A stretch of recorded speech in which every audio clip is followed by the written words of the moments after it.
Hello, welcome to Here We Go. Now we are starting a new chapter on life and death.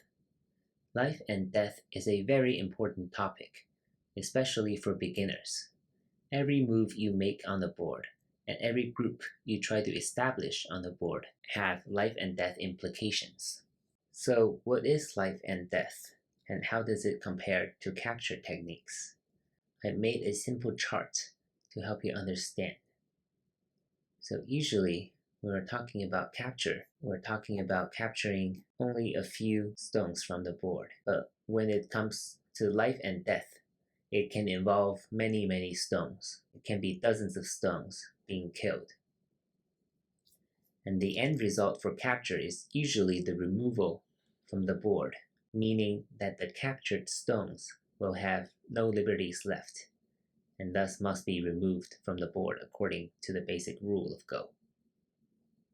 However, for pieces that are killed, there is no need to remove them during the game. You do not need to spend moves to exhaust all their liberties. Instead, at the end of the game, when the game goes to count, the dead stones are automatically removed from the board and counted as points. Number 3, the goal of capture is to connect, as I repeatedly emphasized in the last chapter. Because capture does not involve a lot of stones, capture usually cannot give you a lot of territory. However, when it comes to life and death, usually it's about territory. If you kill your opponent's group, then you will gain quite a bit of territory from those dead stones. Number 4, priority, meaning that capture is usually local, although by connecting your own groups, you significantly increase the chance of making it alive. And life and death is usually, especially at the beginning of a game, whole board thinking.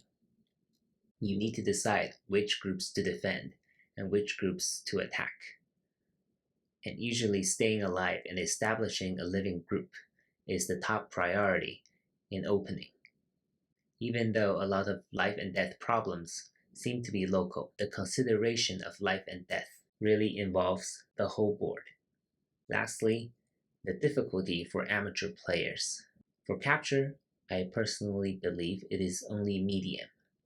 If you're a high-level amateur player, you can master probably 99% of capture scenarios. However, life and death is much harder. There are many life and death problems. Even very strong amateur players cannot solve the most difficult life and death problems. So, what is life and death? And how do we know if a group is alive? This actually comes from the rules. So, let's look at these two patterns. The one on the top illustrates the illegal move that we covered in the very first chapter on basic rules. So this marked intersection right here is an illegal move for white, meaning white cannot enter here. If I try this, Disco software will not allow me to do it. The pattern at the bottom also has black surrounding an intersection. But here, white also surrounds black. And here, white can capture black by placing a stone in this intersection, like this. So in this pattern, we can say white can capture black. And actually, white has also killed black because these black stones are dead. Now, however, if we have two such intersections that are surrounded by black, each is an illegal move for white.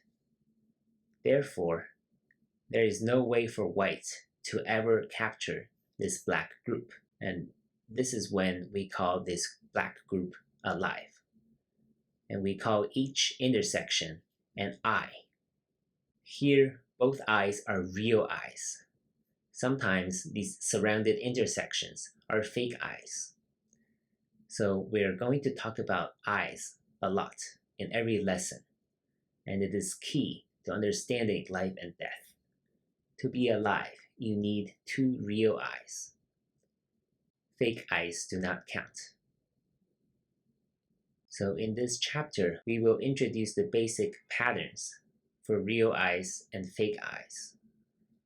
Then we will talk about eye shapes and eye space and different scenarios for determining life and death. Throughout this chapter, please consider the questions that I listed here. The overall question would be, where are the eyes? Where is the eye space? And for each eye, you should ask, is it a real eye and why? Or is it a fake eye and why? For each pattern, we need to ask, what happens if black moves? What happens if white moves? What is the result of each pattern? And what are the best moves for each side?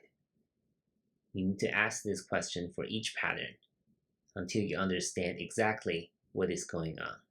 This should be a very exciting and also challenging chapter, and I'm looking forward to sharing all the patterns with you. Thank you for watching.